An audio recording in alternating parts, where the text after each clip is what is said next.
Hello friends. आज की class में हम शिक्षण से कुछ टॉपिक देखेंगे।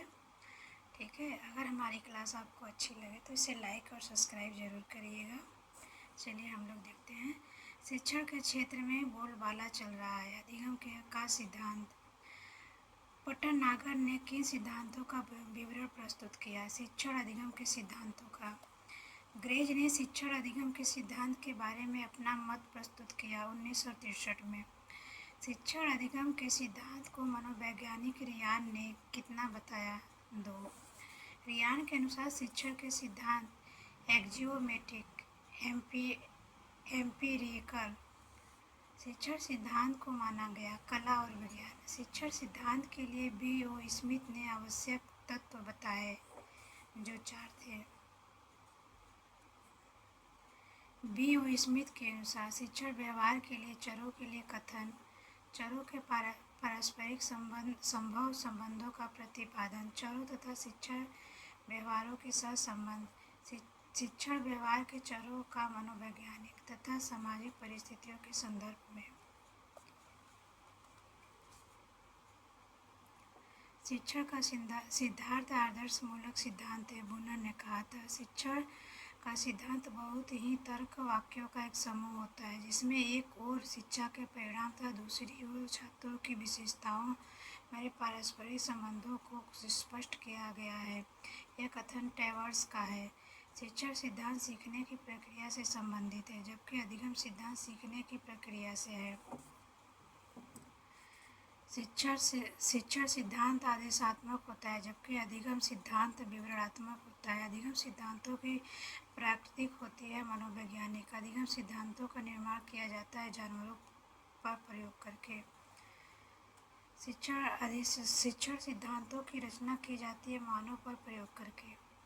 शिक्षण की 2 विशेषताएं लिखिए। ये विशिष्ट होती हैं, एक यह सांस्कृतिक संरचना पर आधारित होते हैं। शिक्षण के सिद्धांत के मुख्य चर होते हैं शिक्षक तथा छात्र।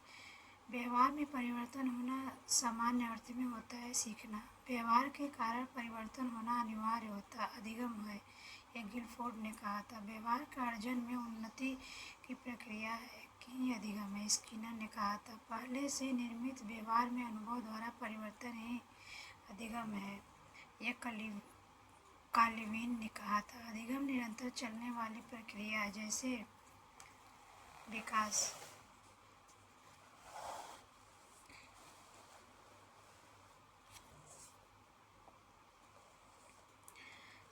समीक्षात्मक चिंतन क्रिटिकल थिंकिंग में जिस प्रकार मानसिक क्रियाएं, दशा, व्यवहार, चयन, सृजन, समालोचना होती हैं, अधिगम कहलाती है। क्रो ने कहा था, अधिगम प्रक्रिया के कितने कारक होते हैं? 8। पिछड़े वर्ग के बच्चों की शिक्षा समस्या का समाधान किया इटार्ट और सैग्यून ने। किस मनोवैज्ञानिक ने दावा किया था कि वह अपनी इच्छा अनुसार बालक को डॉक्टर, इंजीनियर बना सकता है? वाटसन ने कहा था। शिक्षण कार्यों के आधार पर भी शिक्षा प्रत्यय का विश्लेषण किया जा सकता है। सोरेनसन तथा हस्क ने कहा था, सीखना विकास की प्रक्रिया है, यह कथन वुडवर्थ का है। अधिगम का आधार है थॉर्नडाइक। सीखने के नियमों पर प्रतिपादक थॉर्नडाइक का है। अधिगम का आधार था परिपक्वता। नवीन ज्ञान और नवीन प्रक्रियाओं को प्राप्त करने की प्रक्रिया अधिगम की प्रक्रिया है, कथन वुडवर्थ ने कहा था। अधिगम की क्रिया जीवन प्रयत्न किस रूप में रहती है, चेतन या अचेतन में? अधिगम किसी परिस्थिति में भिन्न ढंग से कार्य करने की क्षमता है, जो परिस्थिति के अनुसार एवं पूर्व अनुभव के कारण आती है, कथन गुथरी महोदय ने कहा था। अधिगम प्रक्रिया कितने चरण? 4। हल का सबलीकरण सिद्धांत अधिगम सिद्धांत है। स्किनर का सक्रिय अनुकूलन सिद्धांत अधिगम का सिद्धांत है। सोच का सिद्धांत कोहलर ने दिया था। अनुकूलित अनुक्रिया का सिद्धांत पैलो ने दिया था। क्लासिकल अनुबंधन सिद्धांत में कौन से तत्व पर सर्वाधिक बल दिया गया? पुनरावृत्ति पर। थॉर्नडाइक का संबंध था अमेरिका से। मनोवैज्ञानिक पहलों का प्रयोग आधारित था कुत्ते पर। पहलों के 3 तीन सिद्धांत है: संबंध प्रत्यावर्तन का सिद्धांत, संबंध प्रतिक्रिया का सिद्धांत, अनुकूलित अनुक्रिया का सिद्धांत। अनुकूलित अनुक्रिया में प्राकृतिक उद्दीपन भोजन था। थॉर्नडाइक ने किस जानवर पर प्रयोग किया था? बिल्ली पर। सामान्य तौर पर शिक्षण के सिद्धांत 6 है। क्रिया द्वारा सीखने का सिद्धांत माना जाता है शिक्षण का सिद्धांत। शिक्षण के सामान्य सिद्धांत: क्रिया द्वारा सीखने का सिद्धांत, जीवन में संबंध का सिद्धांत, हेतु प्रयोजन का सिद्धांत, चुनाव सिद्धांत, विभाजन सिद्धांत, पुनरावृत्ति सिद्धांत।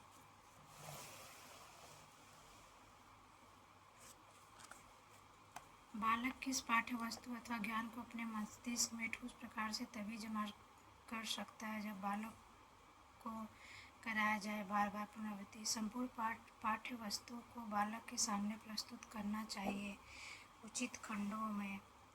बालक के सामने पाठ्य सामग्री से अनंत ज्ञान को रखना चाहिए चुन चुन कर।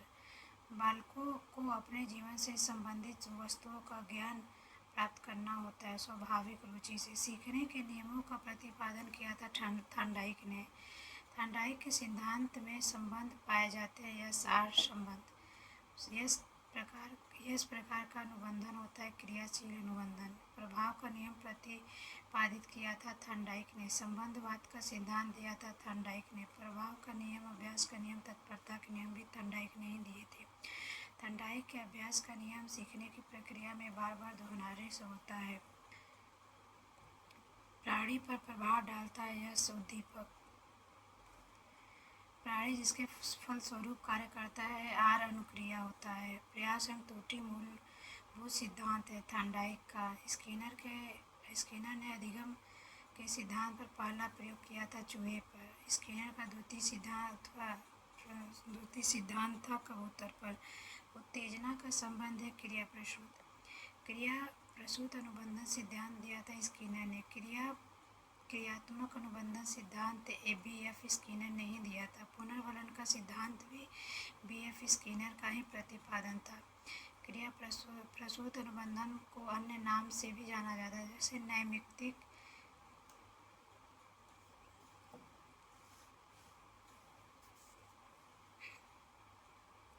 कोहलर ने किस जानवर पर प्रयोग किया था? बनमानुष पर। कोहलर ने चिंपैंजी को कहाँ बंद किया था?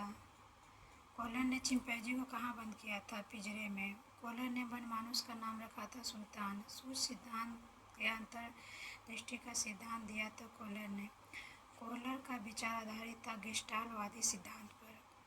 सूझ का आधार क्या था? कल्पना। सबलीकरण का सिद्धांत हल का है। चिन्ह अधिगम सिद्धांत के प्रतिपादक टॉलमैन थे। संज्ञानात्मक क्षेत्र सिद्धांत के प्रतिपादक कूट लेविन है। थॉर्नडाइक के नियम पर किस मनोवैज्ञानिक के अधिकार हैं का सिद्धांत था हल के। अनुबंधन की प्रक्रिया का प्रथम सोपान था उत्तेजना।